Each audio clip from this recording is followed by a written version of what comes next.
Ano, vidíme profíka, jak krájí knedlíky. Ano. A je to... Důležité u krájení knedlíků je mít dobrý a ostrý nůž. Ano. Pokud máte dobrý ostrý nůž, jde vám všechno samo. Pořádek na pracovišti musí být. Kameraman nestíhá, když se uklízí. Tady mistrová opodál. To by vám spontánničí. Mistrová odchází.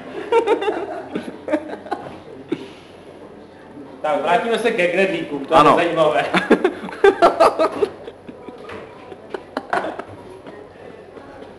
Nůž uchopíme do levé či pravé ruky, podle toho, jaký lečo jsme. Takže kde máš hodinky, jo? Pokračujeme, to se vystřídá. Jasný. Vás si od rána nahrávat, tak pak mám nedělat sobotu člověk zážitek. Nůž No, tohle se taky vystříhne. držíme hlavně v té ruce, Mě palí zadek. která je úplně blbá. Možná, že bychom se mohli tou druhou říct. A tady Oksanka. No.